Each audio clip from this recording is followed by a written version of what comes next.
Good morning, my dear students.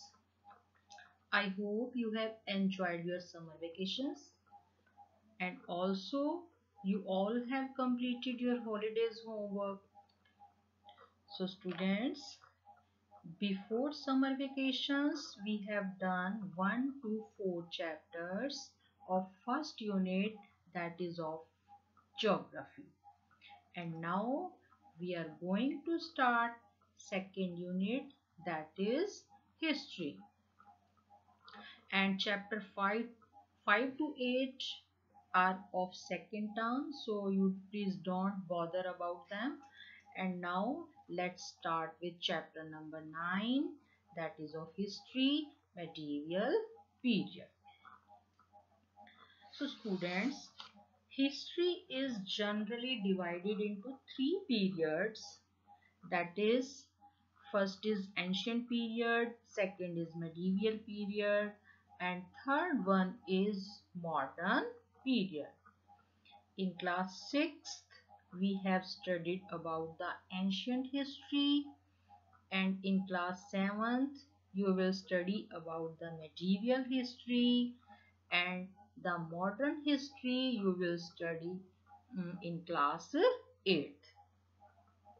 Okay, so we are going to study about the history and civilization of medieval period in India and the world. In Europe, the period from 5th to 15th century is known as the medieval period. But in India, the period from 8th to 18th century CE marks the beginning and the end of medieval period. During this period, many important changes took place in social, economic, and political structure of Europe, America, and Asia.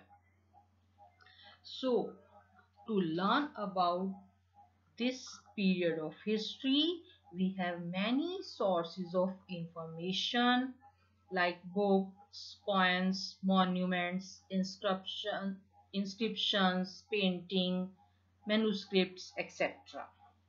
And you have to remember one thing also, students. The significant achievement of this period was the popularity and availability of paper, which encouraged the writing of records.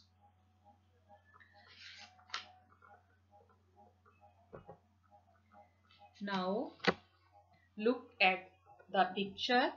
This is the picture of a book of medieval period, which give us a lot of information about that period.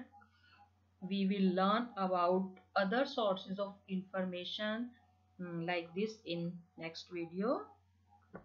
And one other more important source of information is this building. You all are familiar with this building. This is the picture of Qutub Minar, and this is located in Delhi, which is the monument which was built during this period, that is medieval period. So there are many sources of information which tell us about this period, which we will discuss in next video. And today you have to learn 3 periods of history and which period is known as medieval period in India and Europe. This is your homework. Thank you.